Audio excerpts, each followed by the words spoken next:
Alright, you guys having fun? Put your hands around our last contestant. Give him a big hand. Ryan Hynek!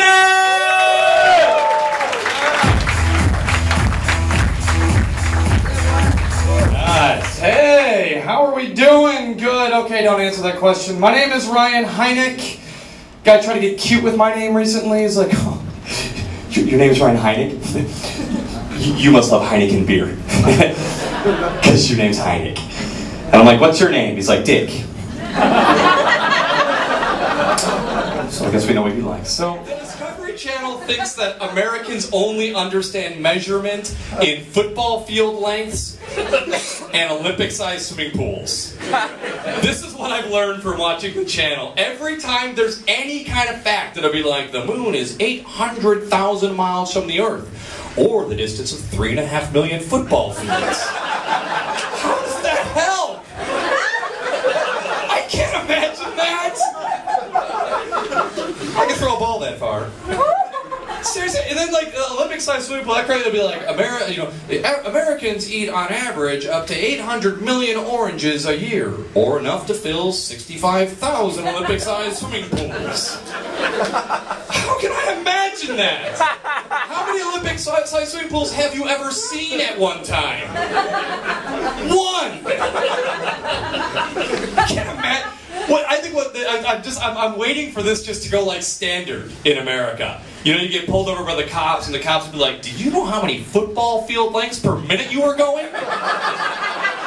7.5. So I was reading the paper today, or what I call Yahoo News, and I found out that today is the autumnal equinox. Did you know about that? Today is the. Do you even know what that is?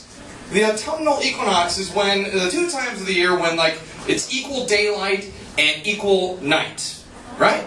Oh, yeah, which is really exciting if you don't own a lamp. I don't know why. Why was this the front page? So I was reading this article, right, and it tells all these like interesting facts about the day, equal day, equal night, blah blah blah, and then it says. And one thing you should try is balancing an egg end to end, because it'll stand up today. And I thought to myself, if you're a scientist, how pissed off are you now that that's what the newspaper's reporting? Because scientists are like, this is an amazing day. It's the day when the Earth is in perfect line with the sun. And it proves that, you know, the Earth is sometimes tilted, and it's the reason we have seasons. It's the reason why people live in certain areas, and why people speak certain languages, and why we have different climates. People are like, yeah, see the egg? Stands up. I read something interesting in the news the other day. I read this interesting statistic, and they were saying that if everyone in mainland China lined up to walk past you, that because of the birth rate, the line would never end. Isn't that amazing? Somebody thinks Chinese people would line up for something? I was blown away.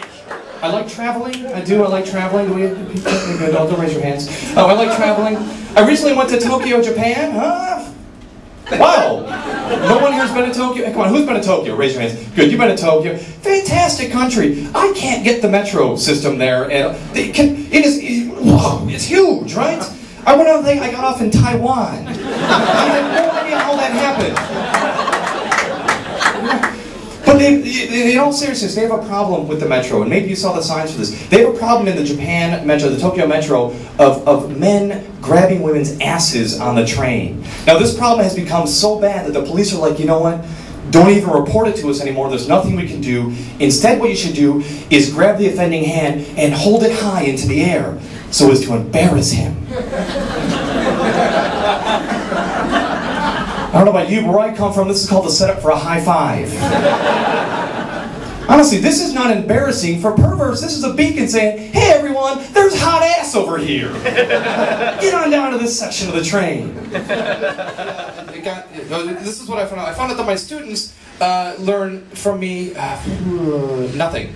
That is what they've learned from me. So I'll give you an example of why I hate them. One of my students, do you have to write journals in your Yes, you're right. One of my students writes to me, it's like I'm talking to you and nobody else now. It's just me and you. This is really uncomfortable, isn't it? You should not be like, that's okay. If another guy is like, mind if I just stare at your son? And you're like, whatever, that's fine. Happens all the time. That's weird. That's weird. So my kid writes a journal to me. She writes to me, she's like, "Dear Ryan, I'm so lazy. Can you please help me with this bad Hobbit? H-O-B-I-T. Hobbit." I don't even fix the mistakes anymore, because they're not learning. I just reply. I wrote back, "Sorry, can't help you there. I'm not a level 4 wizard yet. Maybe you can find some orcs to help you on your quest." Another one of my students, and I'm not making this up, I'm not. One of my students came up to me one day, he's like, "Ryan, I'm really excited. I just spent the entire summer in America working with retard people." I said, "You spent the whole summer there? And you're still calling them retards?" He's like, "Yes, they were all very nice. You know, they're over the age of 65. They didn't have jobs anymore."